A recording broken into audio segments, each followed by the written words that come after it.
तो भाई लोग डीसी के यूनिवर्स में Barry Allen AK the flash को दुनिया के सबसे तेज इंसान के रूप में कंसिडर किया जाता है, the fastest man alive. But flash के अलावा भी डीसी यूनिवर्स में काफ़ी सारे स्पीडस्टर्स एग्जिस्ट करते हैं, जिसमें से कुछ तो उसके दुश्मन हैं और कुछ जो उसके अल्टरनेटिव हैं, जैसे कि किड फ्लैश, एक्सेस, जेसी क्विक और जे गैरिक द फ्लैश। लेकिन बैरी एलन को ही दुनिया का सबसे तेज स्पीडस्टर क्यों कहा जाता है? आज ज़रा हम इसी बात पर इस वीडियो में चर्चा करेंगे और जानेंगे कि फ्लैश ही सबसे तेज स्पीडस्टर क्यों है, और अगर वो नहीं है तो फिर फास्टेस्ट मैन अलाइव कौन है। ये सब इस वीडियो में, तो वीडियो को लास्ट तक जरूर देखिएगा। तो बिना किसी का टाइम वेस्ट किए चलिए शुरू करते हैं। इंट्रो लगाओ भाई।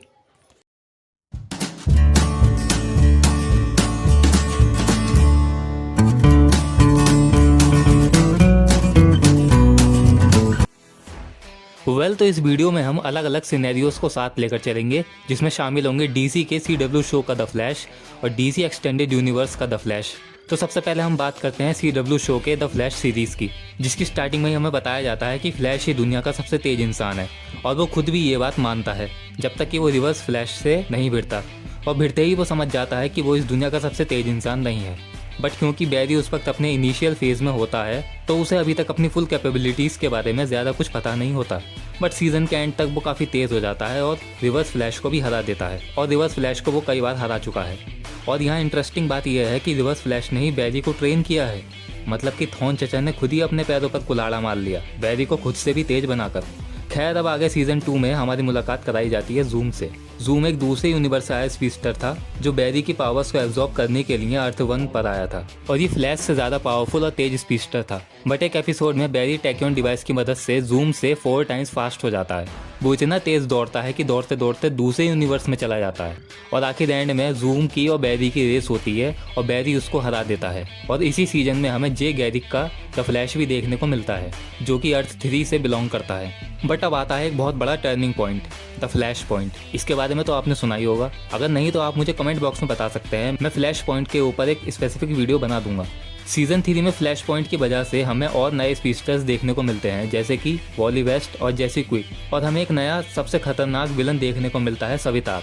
ये भी एक स्पीडस्टर है जिसे द गॉड ऑफ स्पीड या द गॉड ऑफ मोशन कहा जाता है, और उसे दुनिया का सबसे पहला स्पीडस्टर भी कहा जाता है, यानी कि वो सभी स्पीडस्टर्स का ईश्वर है। और अब बैरी को उससे लड़ना होगा, यानी अपने ईश्वर से लड़ना होगा।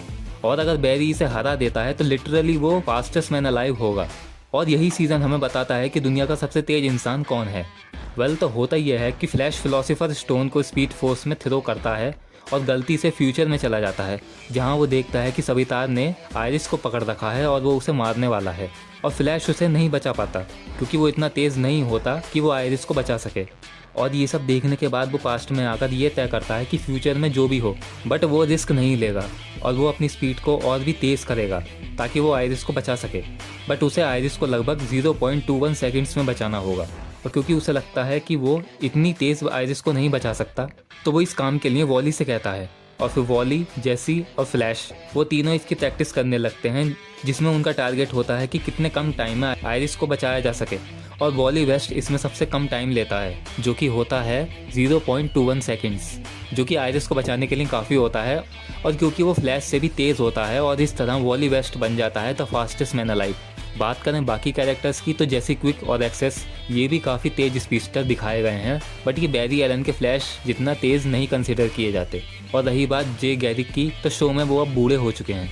तो इस तरह वॉली वेस्ट यानी हमारा किड फ्लैश ही बचता है, जो फास्टेस्ट मैन अलाइव है। अब हाँ, यहाँ ये ज्ञान मत पेलने लगना कि ये तो गलत है, फ्लैश ही फास्टेस्ट मैन अलाइव है, बैरी नहीं वॉली को ट्रेन किया है, तो वो उससे तेज कैसे हो सकता है, वगैरह वगैरह।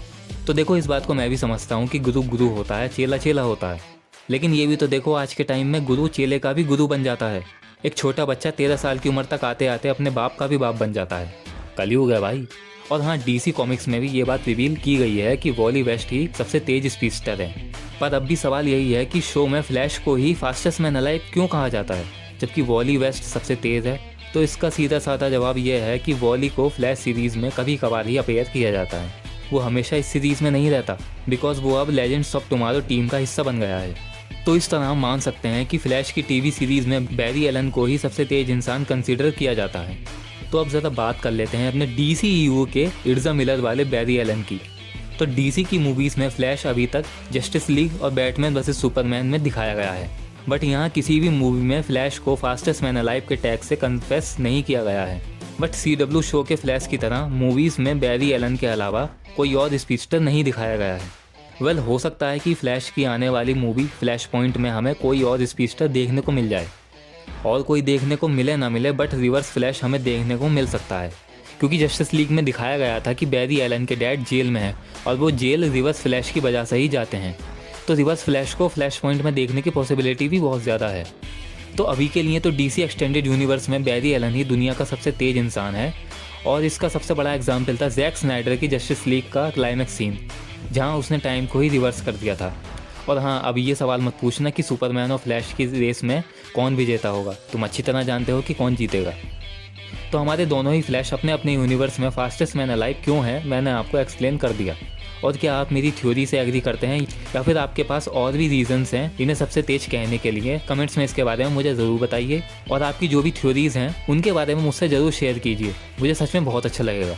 तो अगर आपको ये वीडियो थोड़ी सी भी अच्छी लगी तो इस वीडियो को लाइक मार दो और शेयर कर दो अगर मन करे, और सब्सक्राइब कर लो PS यूनिवर्स को, क्योंकि मैं ऐसे और भी वीडियोज़ आगे लाता रहूँगा। तो मिलते हैं अपनी नेक्स्ट वीडियो में।